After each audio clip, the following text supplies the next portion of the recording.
Mystérieux et légendaire Mwezi Gisahabo, qui règne sur une population d'un peu plus d'1 million d'âmes.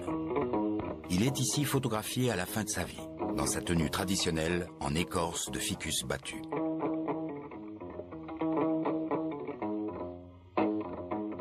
Ces photos, prises par des explorateurs européens, marquent le début des transformations que la civilisation burundaise va vivre au cours du siècle, au contact des Allemands d'abord et des Belges ensuite. Jusqu'en 1962, année de la déclaration d'indépendance du Burundi, les influences coloniales amènent le pays à de profonds changements tant politiques qu'économiques et sociaux.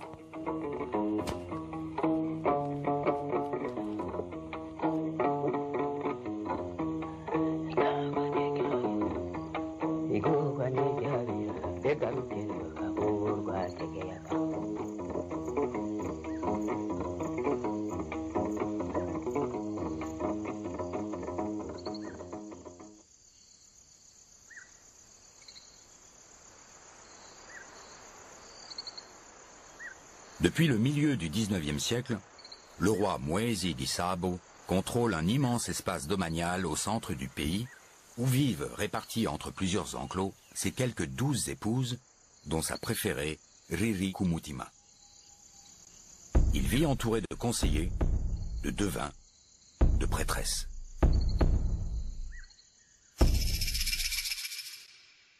La société sous le royaume ou sous la monarchie burundaise était une société, pourquoi pas, pyramidale, bien sûr, parce qu'au sommet, il y avait le roi Mwami, qui était appuyé par toute une série, bien sûr, de gens, à commencer par les Baganois, qui étaient les princes d'Ossan, à qui le Mwami confiait l'administration de certaines provinces. Mais en plus de ces Baganois, il y avait aussi toute une série de gens choisis pour leur habilité, pour leur connaissance des pratiques politiques. Et il y avait des chefs, à la fois Bahutu et Batutsi, qui entouraient le roi, donc le roi ne régnait pas seul. La population se trouve dispersée sur des collines. Elle vit de l'agriculture et de l'élevage.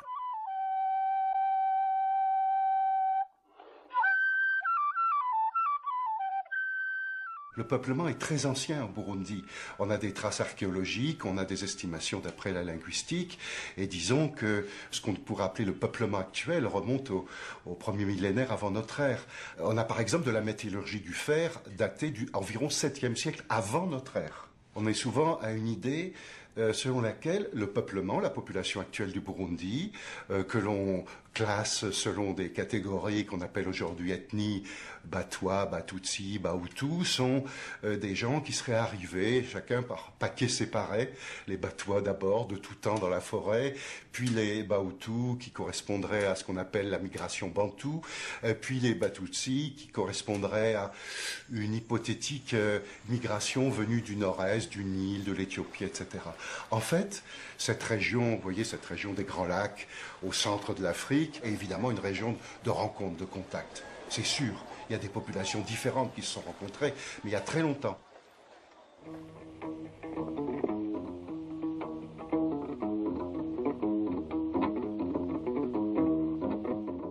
La situation qui nous sert de référence, c'est le 19e siècle. Si on prend la société de l'ancien Burundi, tu fais connaissance avec un paysan sur une colline qui connaît bien l'époque de Mwezi, et tu lui dis « Oromoki, qu'est-ce que tu es ?» Et qu'est-ce qu'il répond? « Je suis Mushubi, je suis Munyakarama, etc. » Il répond d'abord par l'appartenance au Mulyango, par rapport à ce que nous traduisons par clan.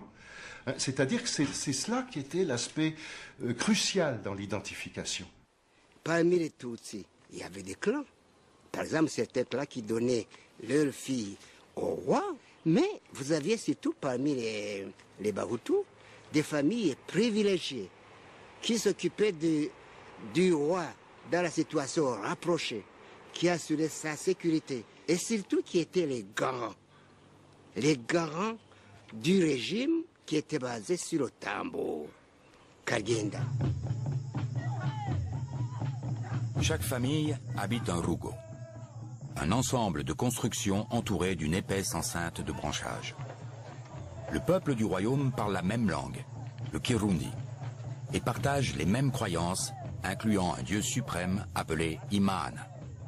Pour parler des croyances ancestrales du Burundi, il faut absolument se référer à la pratique connue dans cette société traditionnelle, la pratique d'Okubandwa.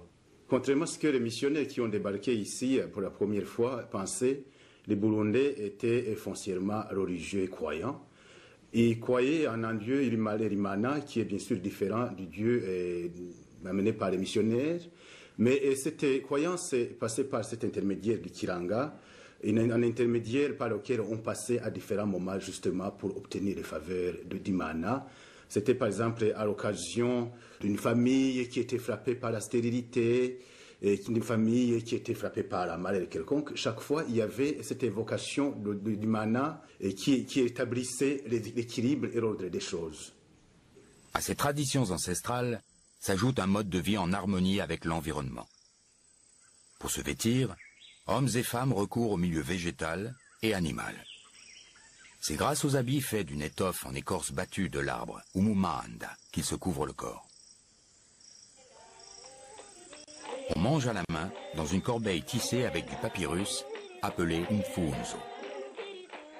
L'alimentation principale est à base d'haricots, de maïs, de patates douces, de bananes plantains et de sorgho. Cette alimentation est complétée par le lait pour les classes privilégiées.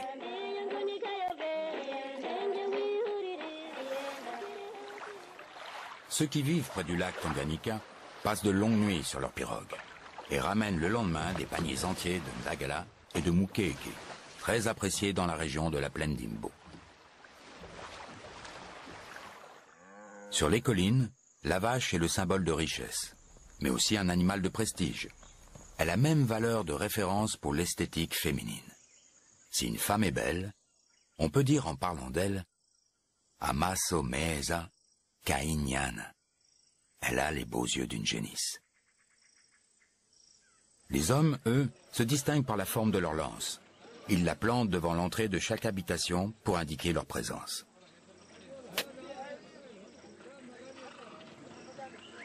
La pointe des flèches en fer est obtenue dans tout le Burundi par coulage de minerais extraits de carrières au sud et au nord-est du pays.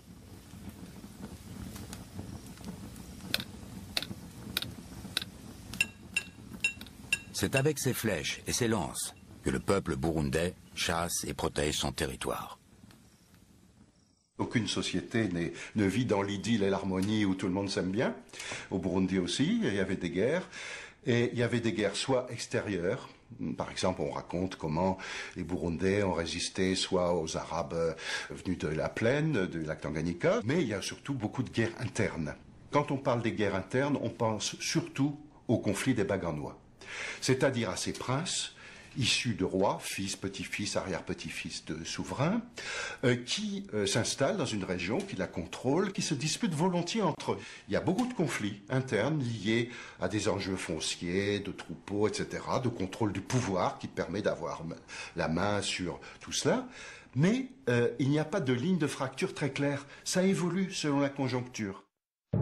Les principales guerres de conquête, qui ont fait doubler la superficie du pays, ont été menées dans la première moitié du XIXe siècle, sous le règne du Mwami Ntare Rugamba. Mwezi Gisabo, son fils, a surtout mené des guerres défensives. Il garde les stigmates des nombreuses batailles qu'il a menées. Une jambe raide suite à un combat l'oblige à se déplacer avec des porteurs. Il cache aussi un œil borgne derrière un voile de ficus. Avec ses guerriers, il affronte avec succès les esclavagistes arabes du chef Rumaliza, malgré l'usage des armes à feu des envahisseurs. Chaque combat des Burundais est célébré au rythme des tambours et par les danses des guerriers d'élite, qu'on appelle Intore.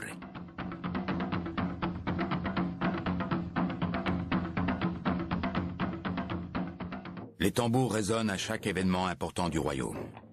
Comme quand le roi annonce au mois de décembre de chaque année le début des semences de sorgho. C'est la grande fête de l'Umuganuro. Le sorgho est une céréale associée à la tradition et à la vie sociale du Burundi. La légende prétend que les rois naissent avec une poignée de sorgho dans la main. Lors de l'Umuganuro, le tambour sacré Kariend est présenté à la population. Tous les tambours du pays grondent pour célébrer le début des semailles. Et la fête de l'Umuganuro était la fête nationale par excellence. Et c'est à cette occasion justement que les gens venaient renouveler leur attachement à la monarchie. Et c'était l'occasion pour le roi de distribuer différents présents à ces gens-là qui effluaient à la cour. Il y avait des délégations de tout le pays. Chaque chef envoyait une délégation, et ne pas envoyer une délégation était un signe de rébellion. S'il y avait ce qu'on pourrait appeler une nation burundaise, précoloniale, c'était autour de cette fête.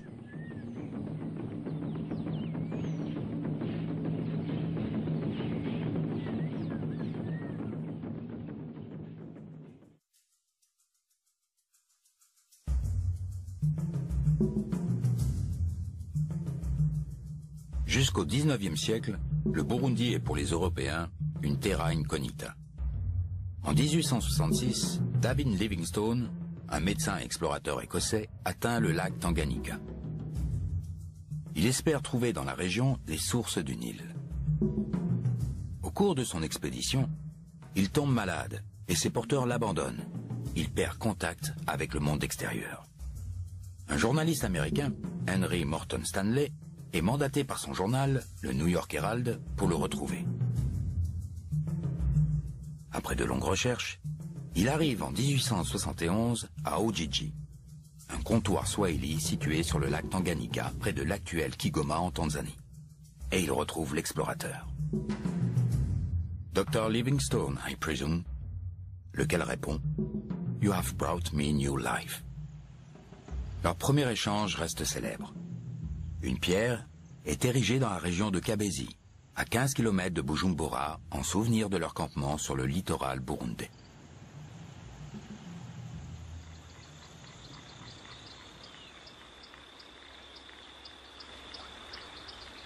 D'autres types d'explorateurs s'aventurent aussi au Burundi. Ce sont des missionnaires, catholiques ou protestants, qui s'installent avec l'espoir de faire de nouveaux convertis. Les plus connus d'entre eux sont les Pères Blancs, formés par le cardinal français Lavigerie. Ils sont les premiers à s'établir au Burundi. Le premier contact a été difficile parce qu'il a été fondé sur un quiproquo. Pour parler des missionnaires qui arrivent sur les bords du lac Tanganyika dès 1879, ils sont habillés en gandoura, ils sont habillés comme des Arabes, parce que les Pères Blancs ont été fondés par Monseigneur Lavigerie en Afrique du Nord, et quand ils ont développé leur activité en Afrique orientale, ils sont restés avec ce costume arabe. Les Burundais, associant les Arabes aux esclavagistes de Rumaliza, se méfient des Pères Blancs.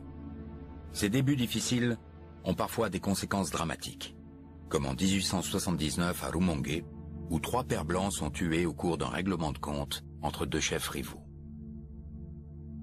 Les Pères Blancs renoncent temporairement à s'installer dans le pays.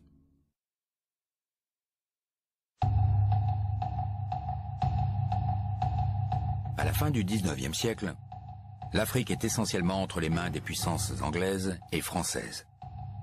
Les hommes d'affaires allemands convainquent le chancelier Bismarck de mener des expéditions commerciales en Afrique. L'Allemagne se lance à son tour dans la course coloniale. Après la conférence de Berlin de 1884-1885, où est négociée la répartition des territoires africains entre les puissances occidentales, les différentes parties décident le 1er juillet 1890 que l'Ouganda revient aux Anglais et que les Allemands récupèrent toute la région à l'ouest du lac Victoria, en incluant les royaumes du Rwanda et du Burundi.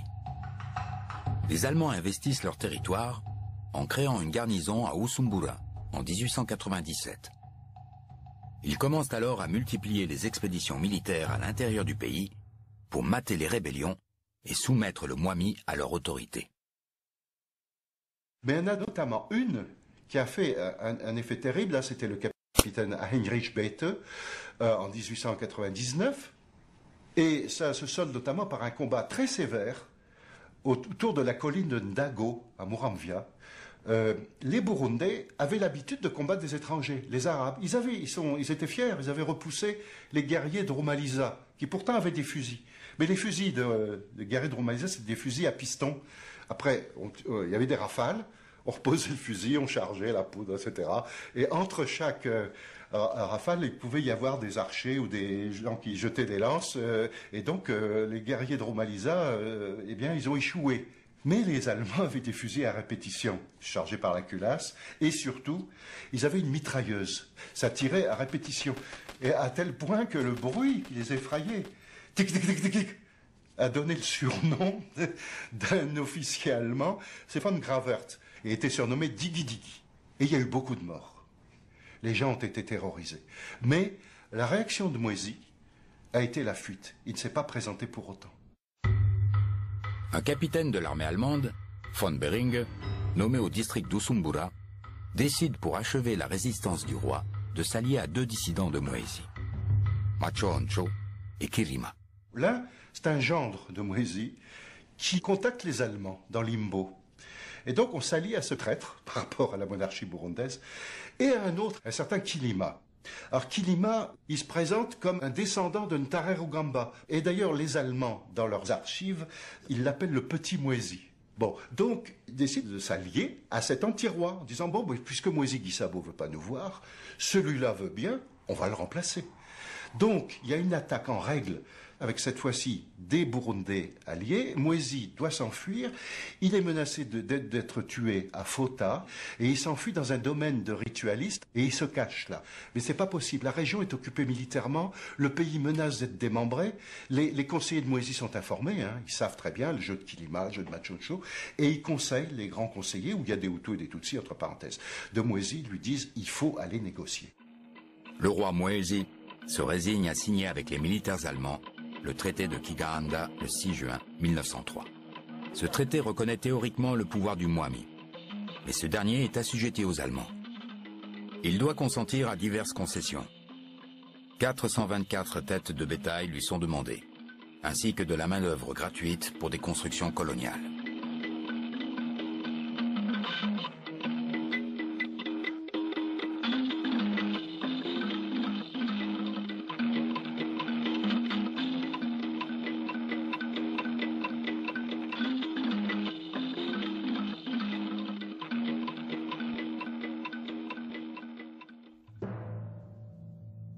Une grave rébellion éclate au sud-est de l'Afrique orientale allemande.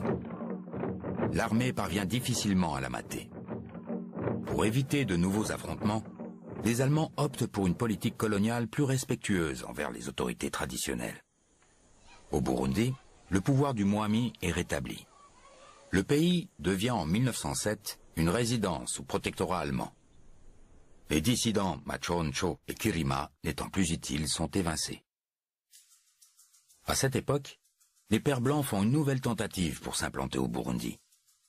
Ils essaient de créer une nouvelle mission à Misugi, à l'est du pays, sous la conduite de l'évêque Gerboin. Le poste se situe entre les territoires de deux chefs rivaux, Muzazi et Senyamurungu. L'implantation de la mission et les enjeux qu'elle amène la mettent au centre d'un conflit entre les deux chefs. La mission est brûlée 2 fois de suite.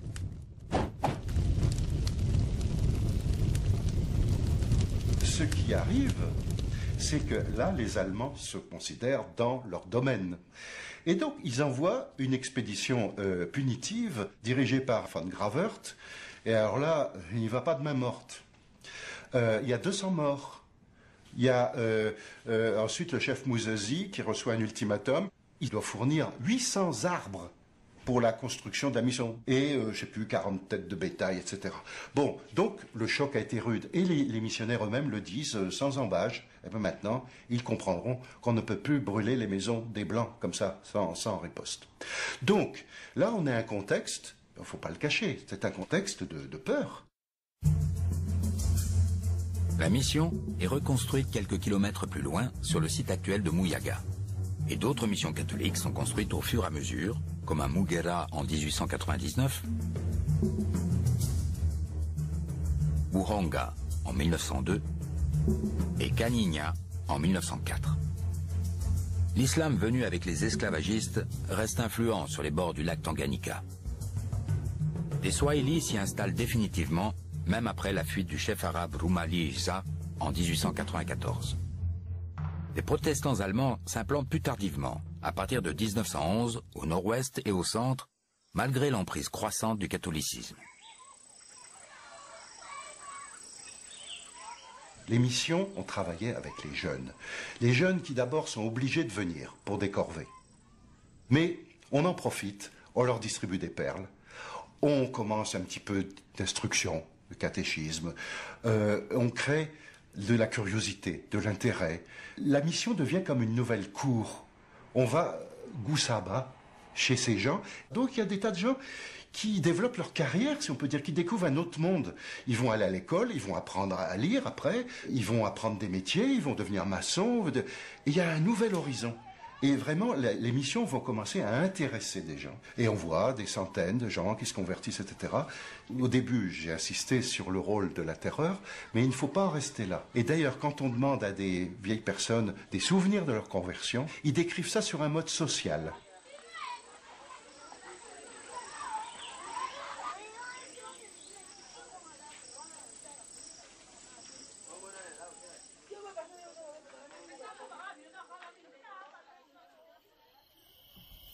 Le 19 août 1908, le roi Mwezi Gisabo est convoqué par le résident allemand von Gravert à Bujumbura pour une visite officielle. La délégation d'au moins 1 millier d'hommes arrive à la station. Des cadeaux sont échangés. Le roi présente plusieurs de ses fils. Il dort à la station et repart le lendemain. La tradition interdisait aux Mwami de voir le lac au risque d'en mourir. Coïncidence ? Superstition, Mwezi Gisabo meurt sur le chemin du retour. Après sa mort, Riri Kumutima, l'épouse préférée du roi Mwezi, va intriguer pour mettre sur le trône Mutaaga, son fils, dont elle sera la régente. Très vite, Mutaaga est assassiné suite à une intrigue familiale. Il est remplacé par son propre fils, le jeune Mwambutsa, alors âgé de 3 ans. C'est son oncle, Tarugera, qui en devient le régent jusqu'à sa majorité.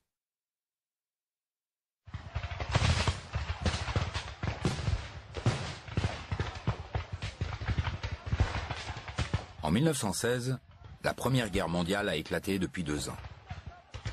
L'armée coloniale belge, composée majoritairement de Congolais, prend l'avantage sur les Allemands dans la région du Burundi. Ils sont aussi appuyés par l'armée anglaise, venus d'Ouganda et du Kenya. Le 10 juin 1916, le cuirassé von Goetzen, lancé sur le lac Tanganyika, est coulé devant Kigoma par un hydravion de la coalition anglo-belge.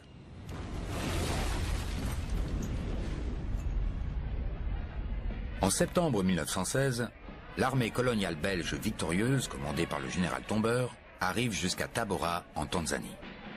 À partir de cette date, la Belgique gère le Rwanda et le Burundi comme un seul territoire, appelé Rwanda-Urundi, sous la supervision de la Société des Nations, qui devient plus tard l'ONU. Les Allemands sont restés un peu plus de 10 ans au Burundi. Ils y ont laissé quelques vestiges. Le Boma à Gitega, chef-lieu de la résidence fondée en 1912. Quelques maisons. Un cimetière à Chibitoke. Et quelques traces dans la langue.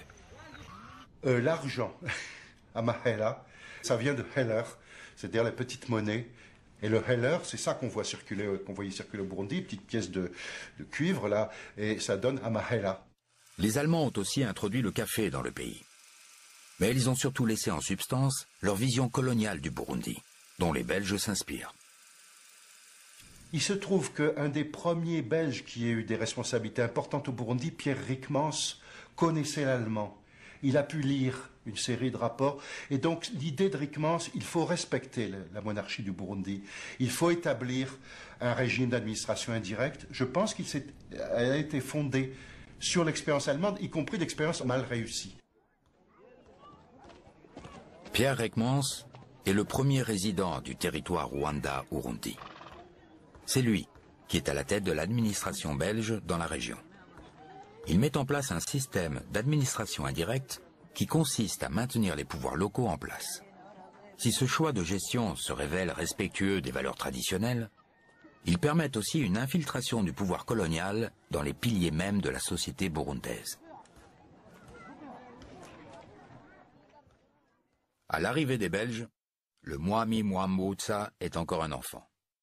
Il est entouré d'un conseil de régence qui gouverne pour lui. Ce conseil de régence est, sous le mandat belge, élargi à des Ganois gagnés à la cause coloniale. Il devient alors le conseil du royaume. Dans l'esprit de l'administration belge, la création du conseil du royaume venait briser l'influence de certains responsables locaux dont l'autorité commençait finalement à être influente. Donc il fallait finalement diluer cette influence en élargissant le conseil du royaume à deux chefs qui sont très gagnés à la cause coloniale. C'est une manière pour les colonisateurs belges de contrôler l'action politique du roi, un roi en devenir, puisqu'il est encore tout jeune. Donc c'est une manière de contrôler. On va bien entendu pas aller placer aux côtés du roi un révolté qui ose remettre en question l'imposition de la puissance coloniale dans le pays. Les Belges s'appuient de plus en plus sur les Ganois pour asseoir leur autorité. Le système de l'administration indirecte, qu'est-ce que c'est dans la théorie en tout cas? C'est en gros s'appuyer sur les élites au pouvoir qui déjà dirigent, pour avoir plus de facilité à diriger une population qui n'est pas celle du colonisateur. Donc il y a déjà une première chose, c'est que ces Baganois gouvernent de fait déjà l'immense majorité du territoire. Donc il y a déjà une volonté, je pense, de se servir de ce qui est en place. Et puis d'autre part, il y a aussi la volonté, alors qui ne s'exprime jamais telle qu'elle dans les archives ou dans les témoignages, mais qui est d'affaiblir le pouvoir du Mwami. C'est quand même un grand personnage assez mythique. Il faut réussir quand même à le dépouiller de certaines de ses prérogatives, puisque ses prérogatives sont désormais celles du pouvoir colonial. Et c'est la fameuse politique du diviser pour régner. Donc, plus on va réussir à mettre en opposition des Baganois qui peuvent éventuellement concurrencer le pouvoir du Mwami, et mieux la position, une espèce de position arbitrale de l'autorité coloniale qui va pouvoir gérer les conflits en fait entre le Mwami et ses chefs, ça va devenir une espèce de position assez confortable finalement pour la colonisation belge. Quand on est celui qui tient les ficelles, ça devient beaucoup plus facile de faire ce qu'on veut.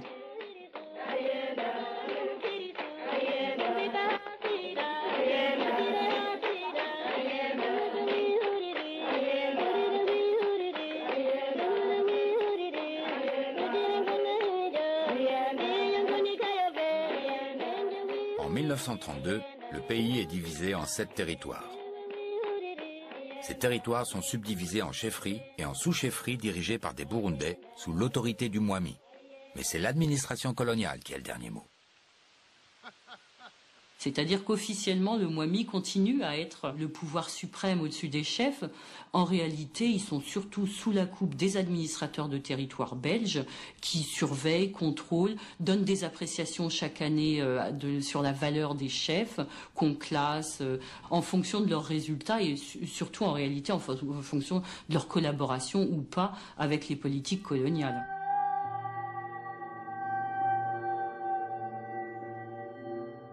Même si au départ, il y avait des chefs Hutus, Tutsis et Ganois, progressivement, l'administration belge évince une majorité de chefs Hutus.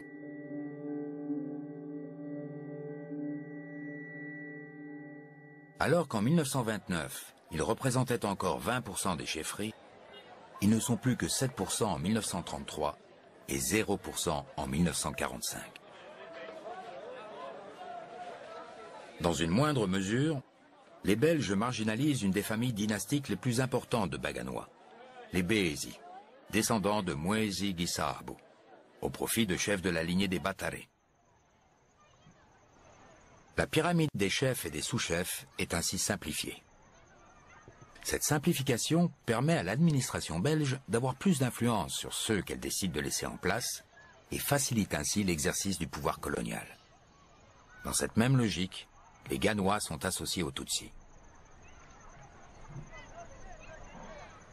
Peu à peu, les deux catégories se mettent à se confondre et en réalité, Batutsi et Baganois deviennent tous en gros les chefs. et les supérieurs. Si j'ose dire, ça devenait trop complexe peut-être dans l'esprit des colonisateurs, toutes ces distinctions. Alors en plus, à l'intérieur même des lignées dynastiques, il fallait faire la distinction entre les familles issues de Moésie, les familles issues de Ntaré et encore deux autres. Ça devenait un petit peu compliqué. À mon avis, c'est aussi une manière d'uniformiser et de simplifier la vision politique qu'on peut avoir du Burundi.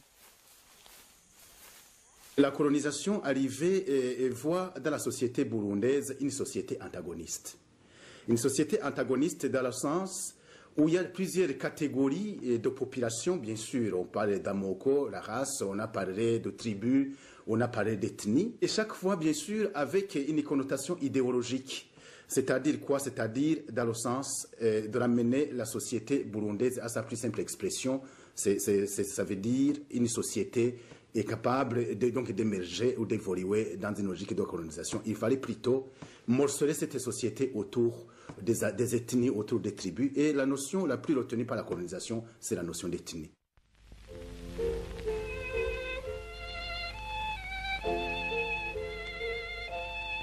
Au Rwanda, comme en Burundi, on rencontre trois groupes ethniques nettement distincts.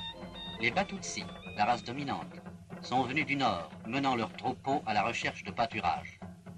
Ce peuple de pasteurs s'adonne exclusivement à l'élevage et professe pour tout autre travail un mépris absolu. Les hommes se distinguent par leur haute stature, la finesse des attaches et leur fière démarche. Il faut noter que les Batutsi ne représentent que 8% de la population qu'ils ont soumise à leur autorité. Les Bahutus, qui représentent 90% de la population, sont des paysans bantous, à l'âme lourde et passive, ignorant tout souci du lendemain. Ils cultivent les terres qu'ils avaient progressivement conquises en refoulant les premiers occupants du sol, les pygmées batois, et en détruisant la forêt qui abritait ceux-ci. Leur méthode de culture étant primitive, leur récolte était pauvre. Les Batutsi venus du nord leur apparurent comme des demi-dieux qui leur apportaient une économie supérieure, puisqu'elle n'exigeait apparemment aucun effort, celle de l'élevage du gros bétail.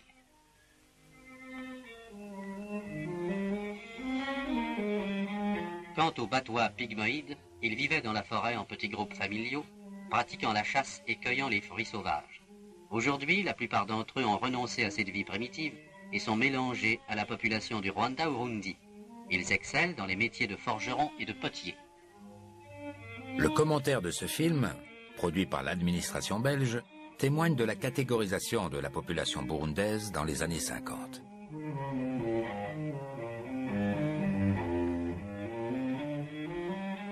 En 1951, des études anthropométriques sont menées par Jean Yarnaud au Rwanda-Urundi pour évaluer d'éventuelles spécificités physiques qui distinguent les Hutus des Tutsis. Les résultats ne montreront jamais de distinction claire entre chaque ethnie. Malgré tout, il ne remet pas en cause le schéma assez tranché des différentes races. Voilà, ce livre, finalement, c'est celui d'un scientifique, mais qui est coincé dans sa fonction dans le cadre colonial. L'IRSAC est une création de la colonisation belge. On n'imagine pas un scientifique se mettant à dire, vous savez, arrêtez de parler des Hutus et des Tutsis, c'est peut-être plus compliqué. Ce n'est pas une définition anthropologique simple, c'est une définition essentiellement sociologique, et historique et politique, comme on a tendance plutôt donc à le dire aujourd'hui. Mais les théories d'anthropologie physique, elles viennent renforcer l'idée d'un clivage racial qui, lui, n'est pas vraiment constaté dans la réalité. Pour le pouvoir colonial, le but de cette catégorisation est aussi idéologique que politique. Asseoir la nouvelle domination coloniale sur la base de hiérarchies dites naturelles, où les Européens occupent le sommet de la pyramide.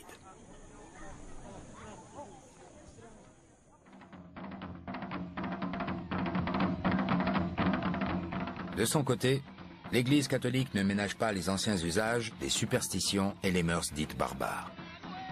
Elle s'attaque notamment aux sorciers et aux initiés du culte de Kuba Ndwa. L'importance de l'évangélisation fait progressivement disparaître les cultures traditionnelles, les symboles et les emblèmes de la culture ancienne. On a parlé du culte de Kuba Ndwa. On a parlé du Muganuro qui était une fête nationale et ils vont être remplacés par des pratiques nouvelles tels que l'utilisation du chapelet, l'utilisation de la Bible et des livrets de prière. C'est aussi une incursion de l'Église catholique dans tout ce qui faisait le fondement culturel de la société africaine d'une manière générale. L'exemple le plus flagrant, c'est l'action posée, le geste posé par le père canonica quand il va à Muramvya justement pour pénétrer dans la hutte de Karyenda. Et il va même s'amuser à détrôner ce Karyenda par la bénédiction, où, disons, il chassait les fantômes ou les esprits mauvais qui entouraient ce tambour. Et le Muganuro lui-même va être saboté dans son essence. La fête du Muganuro, elle disparaît à partir de 1930, c'est terminé. Elle est interdite. Et vous avez ces photos, on voit ces vieux tambours, parce qu'on renouvelle les tambours chaque année, on dit ça y est, le paganisme est mort, le christianisme, le vrai Dieu l'emporte. Et c'est pas un hasard s'il y a coïncidence entre la fin de cette fête et la vague des conversions. Je crois qu'il y a eu un choc collectif, là, culturel, la fameuse tornade du Saint-Esprit, comme disaient les pères blancs, eh bien, elle est associée à cette cassure, à cette fin vraiment spectaculaire d'une ancienne forme à la fois des croyances et de l'exercice du pouvoir. 1930, c'est pas un hasard. Le jeune roi Mwambutsa est majeur. Il va épouser Thérèse Kanyonga, qui est une princesse chrétienne. Lui-même n'est pas baptisé. Mais enfin, voilà un tournant. Et pour les gens, ça a marqué. Les tambours ne battent plus.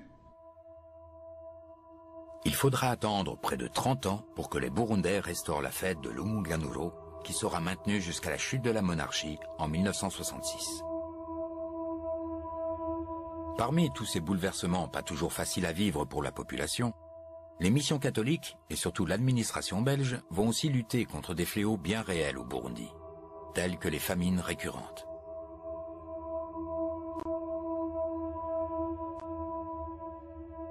Une famine n'est pas un seul facteur. Il y a les facteurs, disons, géographiques, tels que des sécheresses prolongées.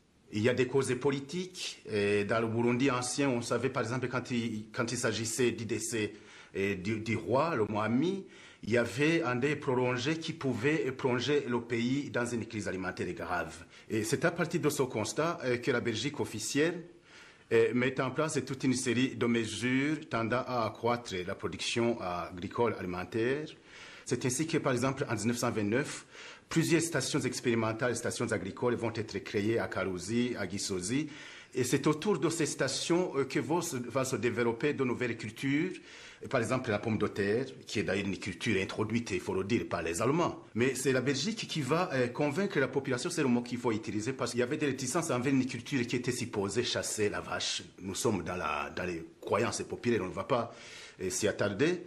Mais ce qui est aussi visible, c'est comment la Belgique va mobiliser d'une manière vraiment effective toute la paysannerie burundaise autour de la production intensive des cultures dites vraiment stratégiques. C'est le manioc et la patate douce. Des cultures qui révolutionnent le monde paysan en termes de production agricole. Et si vous interrogez les Burundais des années 30, on vous parlera d'iméthérie, c'est-à-dire chaque paysan ou chaque famille avait l'obligation de cultiver une certaine étendue, 5 arts de manioc, 3 arts de patates douces, et c'était obligatoire. Et cette obligation, quelque part, a produit, disons, des effets positifs.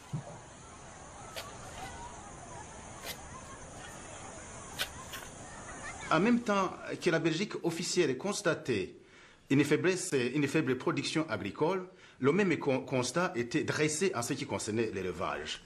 Si bien que justement, ils vont soumettre, donc ils vont initier des politiques, d'abord, de réduire ce qu'ils appelaient des bêtes inutiles. Ils vont introduire la castration, ils vont introduire de nouvelles races, pour cette fois-ci la production laitière. Et on ne peut pas oublier toute une série de mesures prises pour améliorer la santé animale. Le bain anti-tic, dit dipping tank, en est un bon exemple. La modernisation agricole a donc servi à rééquilibrer la production alimentaire. Elle permet aussi à l'administration coloniale de générer des bénéfices grâce à des cultures destinées à l'exportation qu'on appelle cultures de rente. Les autorités coloniales optent pour 2 cultures, le café et le coton, dont les promesses économiques semblent assurées. Elles décident de réquisitionner la population pour augmenter les taux de production. Le café est une culture d'imposition. Cela veut dire que le Burundais, le paysan burundais, n'avait pas été consulté pour savoir s'il voulait produire du café ou non. C'est l'administration coloniale, ce sont les agents territoriaux, ce sont les chefs locaux, c'est même l'Église catholique qui est invitée à appuyer l'administration coloniale dans cet exercice de faire approuver ou de faire aimer le café par le paysan.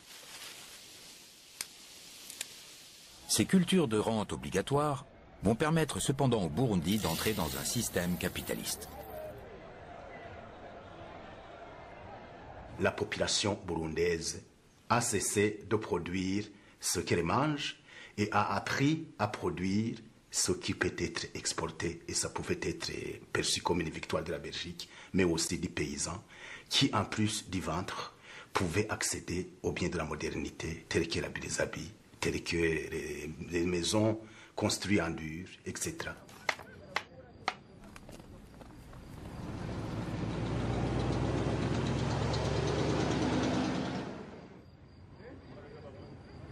Pour améliorer le transport des personnes et des marchandises, l'administration belge développe à partir de 1923 un réseau de routes carrossables qui deviendra en 1960 le plus dense d'Afrique centrale avec 6214 km de routes. Les populations le payent cher en corvée coloniale. Tout le pays va être finalement sillonné par ces routes qui vont être tracées grâce et avec la main-d'œuvre locale. On voit que la population burundaise est appelée pour finalement affronter des reliefs souvent d'ailleurs assez exigeants. Et cette population se retrouve considérée comme une main-d'œuvre serviable ou corvéable à merci. Face à toutes ces obligations, la population parfois réfractaire se voit contrainte à différents types de sanctions. Qu'est-ce qu'il fallait choisir entre une immobilisation morale du nègre, comme on le disait à l'époque, et l'utilisation de la force? Selon certaines opinions, le noir ne serait sensible qu'à la force.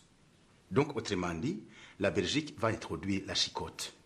La chicotte, si vous voulez, bon, si vous cherchez dans la langue française, vous ne trouvez pas le mot, peut-être c'est l'équivalent du fouet, et qui était utilisé pour battre les gens.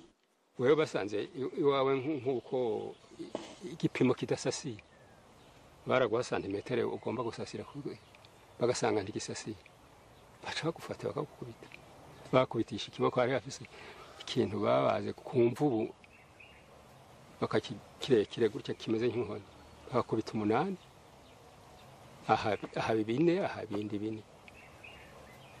La punition corporelle, c'est un héritage de toutes les politiques coloniales du début du XXe, et donc il y avait X coups de fouet qui étaient infligés à quelqu'un qui avait été absent sans arrêt de la corvée, ou bien, enfin, pour toute une série de raisons. Parce qu'en plus, l'administration coloniale a multiplié la délinquance, si on peut dire. La délinquance punissable. Si vous aviez bu un peu trop de bière de banane autrefois, que vous vagabondiez sur le chemin, personne ne venait vous punir pour ça. C'est devenu un délit à l'époque coloniale, et ainsi de suite. Comme les prisons n'étaient pas immenses, on remplaçait ça par des punitions corporelles qui ont été abolies très tardivement. Hein. C'est comme les corvées. J'ai oublié la date exacte, mais c'est dans les années 50. La population africaine n'est pas restée inerte face justement à cette violence coloniale. La population africaine a su inventer la raison. Et cette raison consistait justement à définir toute une stratégie ou toute une série d'astuces pour éviter cette violence coloniale. C'était, pourquoi pas, la fuite, ce qu'on peut appeler la résistance passive devant la colonisation. On se cachait si on restait à l'intérieur des frontières.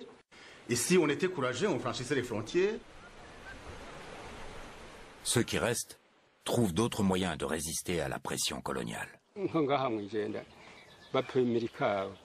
barabiraba nyene bovyanka ntivyashoboka agaheza kuza kuvomera aho yovomeye amazi ahoze agasukiramwo amazi ashusha mu gitondo bakazasanga vyumye baca bavuga ngo mwijenda ngo nta kawazi haka ntawe wizi n'uko barabipima.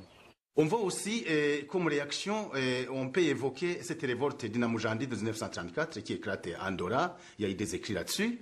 Où cette vieille femme, bien sûr, exacerbée par cette immobilisation de la population, va s'entourer par une dizaine de gens et une quarantaine autour de la forêt et vont déclencher une révolte qui va mettre, disons, 2 ou 3 semaines à être matée par la colonisation belge. Dans cette révolte, le chef ganois Pierre Baranyanka, qui siège au Conseil du Royaume, soutient la tutelle et envoie ses guerriers pour aider à mater la rébellion.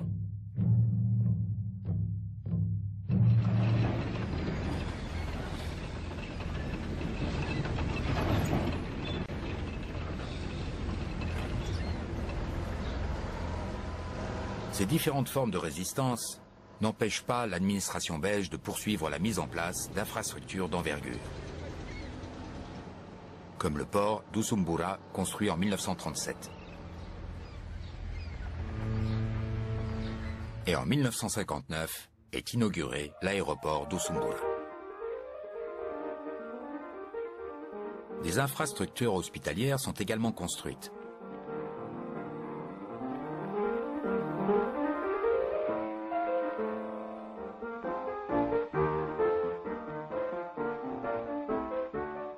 L'action médicale de la Belgique permet dès 1930 de lutter contre certaines maladies épidémiques comme la maladie du sommeil ou le typhus chronique dans la plaine de Limbo et de la Ruzizi située à l'ouest du pays.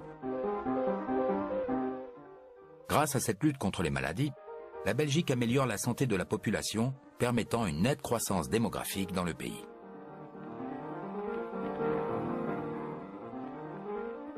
La ville d'Usumbura s'agrandit et se structure. Elle est organisée en quartiers où vivent réparties les différentes classes de la population. L'avion découvre une ville moderne.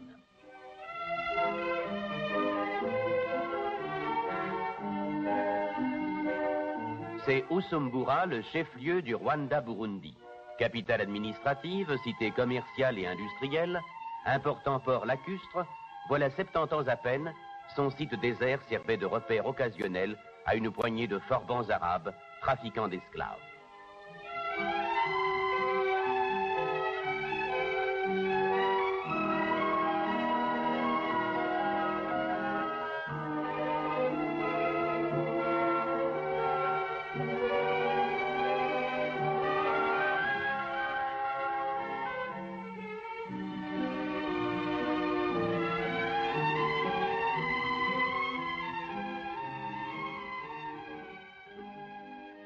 Les colonisateurs étaient d'une certaine façon, j'allais dire, imbus de préjugés de race. Cette hiérarchisation des races a fait que finalement il y a aussi hiérarchisation de l'occupation des lieux. Vous allez voir qu'il y avait ce qu'on appelait les centres extra-coutumes, qui n'étaient pas ouverts aux Africains.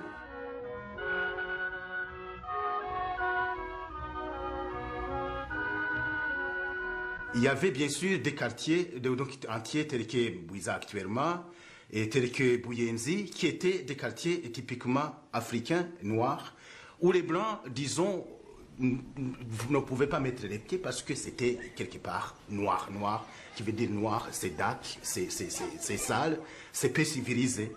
Et d'autres situations où on voit que les Blancs, bien sûr, occupaient des lieux où les Noirs n'avaient pas accès. C'est le cas, par exemple, si vous prenez l'exemple des hôpitaux. L'hôpital, disons, clinique Prince Louis Boisgassolé, qui était un hôpital typiquement réservé aux Blancs.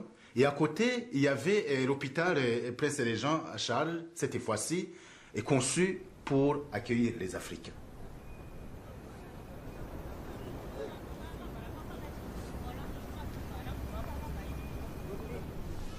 Cette situation change un peu. Dans les années 50, on a une nouvelle catégorie de Burundais, c'est les désévolués. À l'intention de leurs employés évolués, les grandes compagnies et le gouvernement ont construit des habitations plus convenables.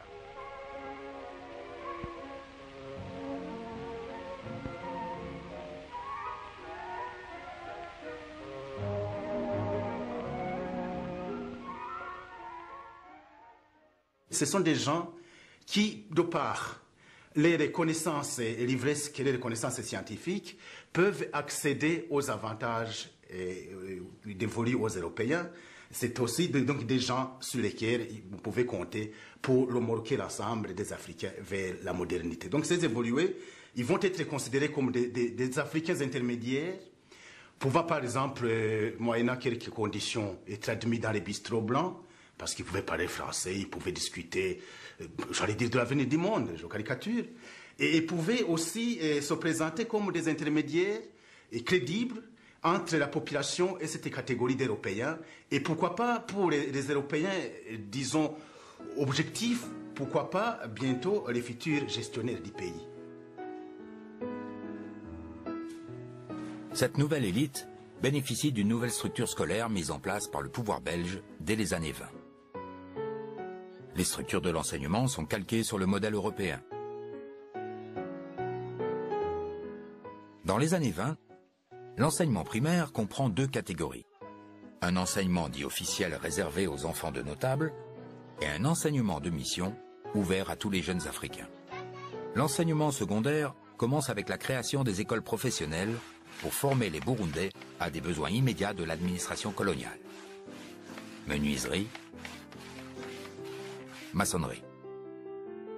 En 1932 est également créée une école spéciale d'administration à Astrida, au Rwanda, pour former des cadres parmi les enfants des chefs et sous-chefs du Rwanda-Urundi.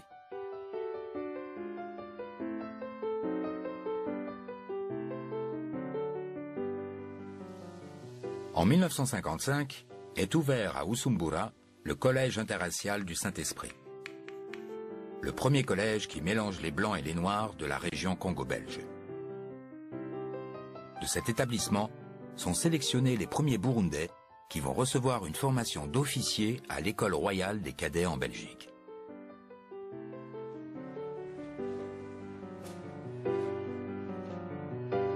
En 1960, pour suivre des études universitaires, les jeunes Burundais doivent se former à l'université de Lovanium, au Congo, où ils sont orientés principalement en droit et en économie. La plupart des diplômés d'Astrida, de Lovanium et de l'école royale des cadets forment une élite qui mène le combat vers l'indépendance. À la fin de la Seconde Guerre mondiale, une vague de liberté déferle sur le monde. De plus en plus de pays colonisés revendiquent leur indépendance. Le Rwanda-Urundi, comme on l'appelle à l'époque, donc sous tutelle de la Belgique, n'échappe pas du tout à ça. Et les colonisateurs belges, là, sont sous le coup à la fois d'une demande interne, de plus de participation à la vie politique, de plus de participation aux structures administratives, de plus de participation dans les décisions, quel sens on va donner aux structures administratives, et des choses comme ça. Mais il y a aussi tout le volet international de la chose qui ne peut pas être passé sous silence. Le Rwanda-Urundi est sous tutelle des Nations Unies confiées à la Belgique. Donc les Nations Unies ont un vrai contrôle à exercer et ils comptent bien au lendemain de la Seconde Guerre mondiale se mettre à l'exercer beaucoup plus que ce qu'ils n'avaient fait avant. Mais donc à l'Organisation des Nations Unies, on se met à pousser un petit peu plus les autorités coloniales belges pour que ça change.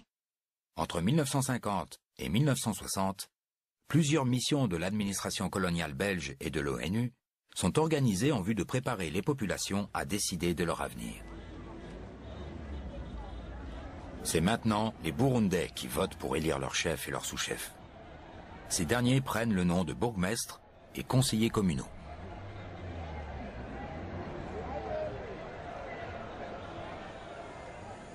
En 1961, sont organisées les premières élections législatives. Elles se déroulent dans des conditions reconnues démocratiques par les observateurs de l'ONU présents sur place.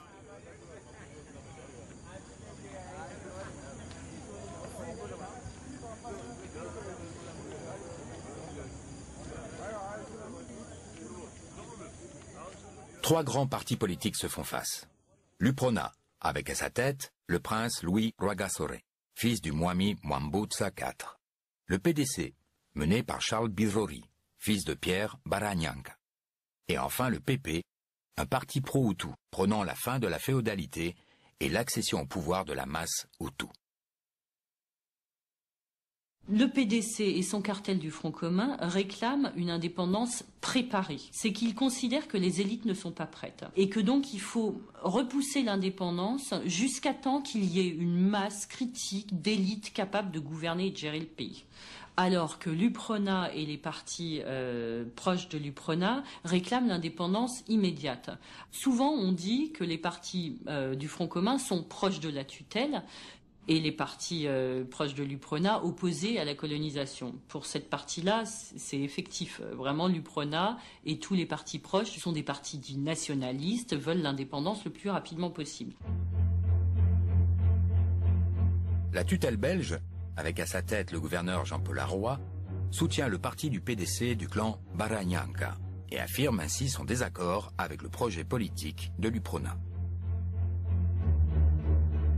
Le 18 septembre 1961, les élections législatives supervisées par l'ONU donnent une majorité écrasante à l'UPRONA, 58 sièges sur 64. La tutelle belge est obligée de reconnaître cette victoire. Jean-Paul Arroy reçoit le roi Mwambutsa IV, accompagné de son fils, le prince Rwagasore, et du bras droit de ce dernier, Pierre Ngendandumwe.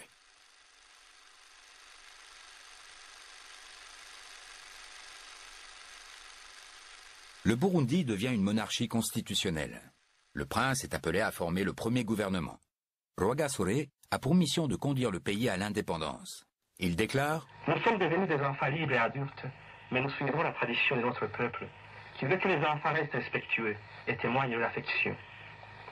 Vous nous jugerez à nos actes, et votre satisfaction sera notre fierté. » Monsieur le Premier ministre, quand le Burundi deviendra-t-il indépendant? À quelle date demanderez-vous l'indépendance aux Nations Unies? Il est difficile maintenant de fixer une date, mais il est évident que nous voulons nous préparer, prendre les choses en main.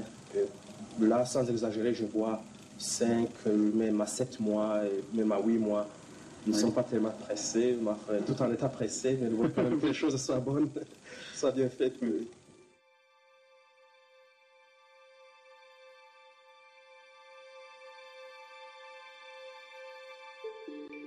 Quelques semaines plus tard, le 13 octobre 1961, à 23 h, alors qu'il dîne avec quelques membres de son gouvernement sur la terrasse du restaurant Tanganyika, le prince Rwagasore tombe sous les balles d'un tueur à gages d'origine grecque, Kajorgis. Il n'aura pas eu le temps de gouverner. Cet assassinat politique a été commandité par les deux fils de Pierre Baranyanka, Joseph Birori, chef du PDC, et Jean Tindentereza. Au terme d'un long procès, les deux frères ainsi que le tireur sont condamnés à mort et pendus. Après la mort du prince, commencent les luttes interpersonnelles au sein du parti UPRONA. Tout le monde s'attendait à ce que ce soit Ngendandumwe Pierre, vice-premier ministre, ministre des Finances par surcroît, qui deviendra automatiquement le premier ministre. D'autres leaders politiques importants, tels que Paul Mirerekano, président du parti UPRONA, ou Tade Siryoyumunsi, président de l'Assemblée nationale, sont en mesure de prétendre au poste de Premier ministre. Mais quelques conseillers parviennent à convaincre le roi Mwambutsa de choisir une personnalité de sang royal pour succéder au prince. C'est donc André Muirgwa, gendre du roi, qui est nommé à la tête du gouvernement.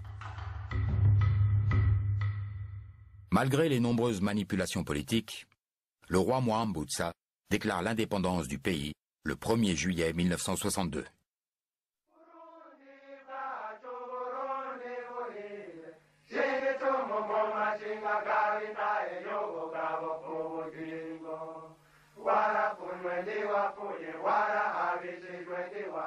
L'indépendance est obtenue dans une situation de deuil. Tout le monde aurait souhaité que l'hymne national soit chanté en premier par le président Rwagasore, qui s'était battu bec et ongle pour justement cette autonomie du Burundi. Mais c'est une ambiance de ferveur engendrée par cette émancipation tant cherchée, cette indépendance est retrouvée, une joie, un deuil, synthèse est difficile. Et quelque part, Rwagasore meurt, on tourne la page d'une époque, on entre dans une autre logique qui clôture une longue période de la monarchie burundaise.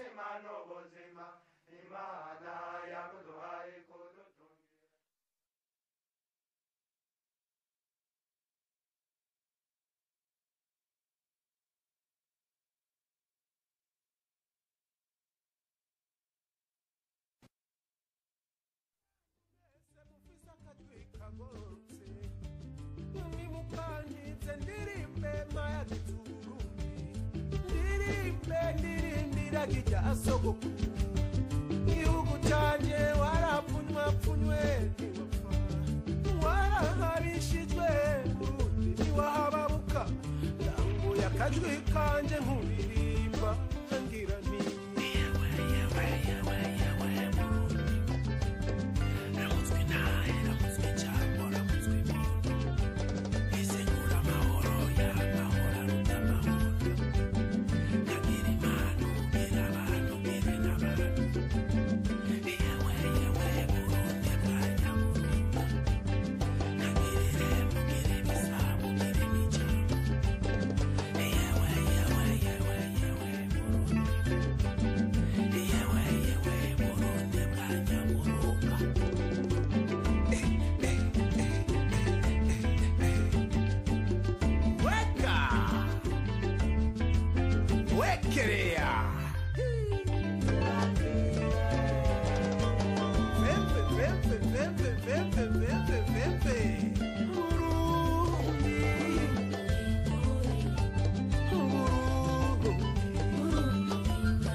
Nago